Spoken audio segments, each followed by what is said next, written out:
नमस्कार, आप देख रहे हैं नई आवाज न्यूज चैनल। मैं हूं आपके साथ अंशु शर्मा। रुक करते हैं खबरों की ओर। रुड़की के अशोकनगर क्षेत्रीय विकास समिति का नगर पंचायत ढंडेरा के पुनः परिसीमन एवं वार्डों में मतदाताओं को समान करने के लिए धरना आज भी जारी रहा, जहां समिति के सदस्यों ने जोरदार नारेबाजी करते हुए ज्वाइंट मजिस्ट्रेट कार्यालय पर प्रदर्शन किया।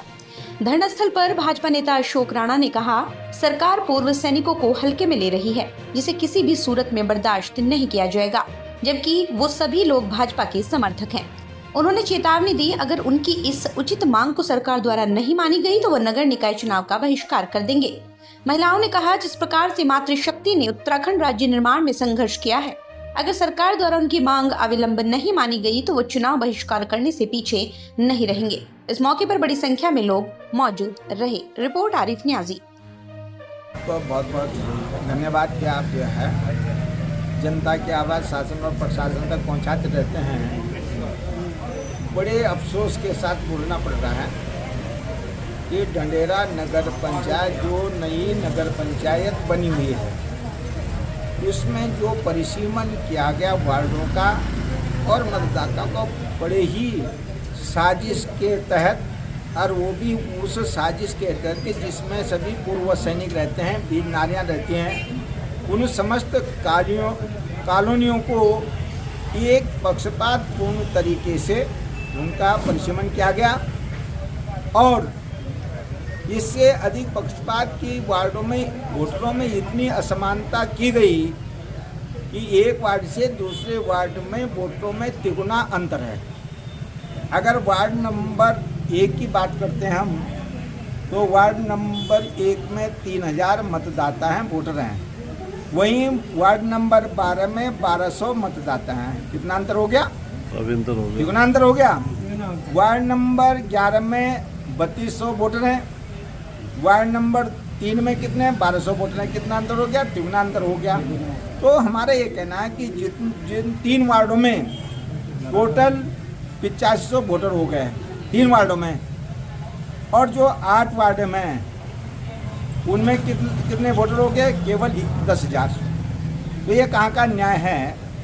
उसको सही करने पुनः ढंडेरा नगर पंचायत का परिसीमन हो और सभी वार्डों में एक समान मतदाता हो। नंबर 1, 2, 8, 10 और 11 वार्ड, 1, 10 और 11 वार्ड के 2-2 जो है वार्ड बनाए जाए। 2, 3 और 4 कर एक वार्ड और बढ़ाया जाए। और 7 और 8 में जितने, क्योंकि 8वें वार्ड में भी 2200 मतदाता हैं, उन 7 और 8 को मिलाकर एक नया वार्ड बनाया जाए। ये हमारी मांग है। और जिसके लिए हम 9 सितंबर से यहाँ, क्योंकि 5 मई से लगातार शासन प्रशासन को हम जगा रहे हैं कि इसका परिसीमन करो, सब वार्डों में एक समान मतदाता हूँ, परंतु शासन प्रशासन नहीं जाग रहा है। 28 मई को यहीं एसडीएम के माध्यम से हमने माननीय मुख्यमंत्री जी, माननीय शहरी विकास मंत्री जी, माननीय शहरी सचिव, निदेशक शहरी विकास, जिलाधिकारी हरिद्वार को ज्ञापन भेजा था, और प्रभारी मंत्री सतपाल महाराज जी हरिद्वार, सतपाल महाराज जी को भी ज्ञापन दिया था यहीं संयुक्त मजिस्ट्रेट के माध्यम से। और हमने तभी चेतावनी दी थी, हमारे इस समस्या का समाधान नहीं होता तो हम शीघ्र जो है यहाँ पर धरना प्रदर्शन करेंगे। पुनः हमने 23 अगस्त को यहाँ पे धरना प्रदर्शन के माध्यम से माननीय मुख्यमंत्री, माननीय शहरी विकास मंत्री, माननीय सतपाल महाराज जी और श्रीमान शहरी विकास सचिव और निदेशक शहरी सचिव को ज्ञापन दिया था।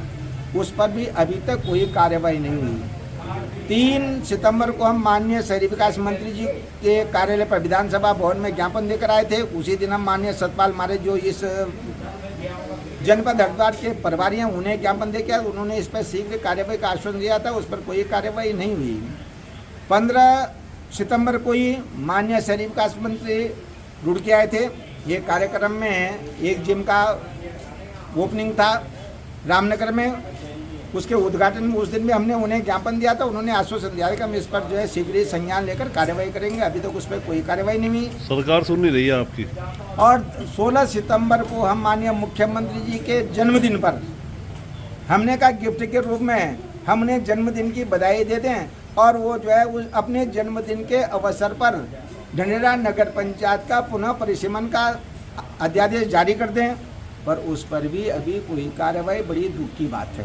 बनता था कि जनता के बीच में आना, हम खुद उनके पास जाए आजकल, क्योंकि मुख्यमंत्री से लेकर जितने भी हमारे सांसद जी के पास भी हमने परसों लेटर दिया था, उन्होंने आश्वासन दिया है कि मैं चिट्ठी, उन्होंने हमें विशेष सूत्रों से सूचना मिली है कि उन्होंने अपनी चिट्ठी बना करके कल भेज दिया है। और कल आपने देखा होगा कि हम जिलाधिकारी हरिद्वार के पास भी गया था, उन्होंने हमें आश्वासन दिया है कि नहीं, अगर अमिताएँ हुई हैं तो इनको दूर करने के लिए मैं अपनी तरफ से जो भी शासनादेश है या जो भी चिट्ठी है मैं मुख्यमंत्री सचिव को लिखा। मैं आंदोलनकारी नहीं हूँ, मैं तो एक पूर्व सैनिक हूँ और हमने देश की सेवा की है, लेकिन अपने हकों की लड़ाई लड़ने का भी हमारा ये प्रयत्न है।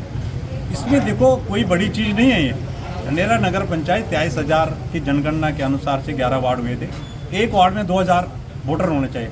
मैंने शासन से पता किया, उन्होंने 10% का आश्वासन दिया है कि 2200 और 1800 का हो सकता है। ये सांसद जी ने मेरे सामने बात कही, सचिव से फ़ोन किया था, लेकिन ये कुछ मुझे ऐसे लग रहा है, जो मुझे एहसास हो रहा है कि जो यहाँ के जनप्रतिनिधि थे उन्होंने अपने प्रतिनिधित्व को ज़्यादा करने के लिए, अपनी पावर ज़्यादा बनाने के लिए अपने वार्ड 1200 और 1300 और 1400 के किए हैं। और जो हमारा समाज है, मैं विशेषकर कहता हूँ, जो ये कॉलोनियों वाले हैं, उनके वार्ड उन्होंने 1 नंबर किया 3202 वार्ड का, और 10 नंबर किया है तकरीबन 3000 का, और 11 नंबर है 3150 का। इसमें अभी वोटर 100 वोटर बढ़े हुए हैं जो हमने पिछले इनमें जोड़े थे। बाकी वार्डों में भी अगर यही कर दें हमें कोई दिक्कत नहीं है, उनका प्रतिनिधित्व क्यों ज़्यादा दिया जाए। इसका मतलब कि हम लोगों को साइड करने की ये भरसक प्रयास है कुछ लोगों की साजिश के तहत। हमने एसडीएम के माध्यम से जिसको भी ये कहा कि ये देखो अनियमितता है, तो उन्होंने जुबानी तौर पर ये कहा कि ये बिल्कुल गलत है। हमने हमारी ये है कि जो हमारे नगर पंचायत के वार्ड बने वो सब समान होने चाहिए। जो रोड से इधर कॉलोनी वासी हैं, इनके वार्ड 3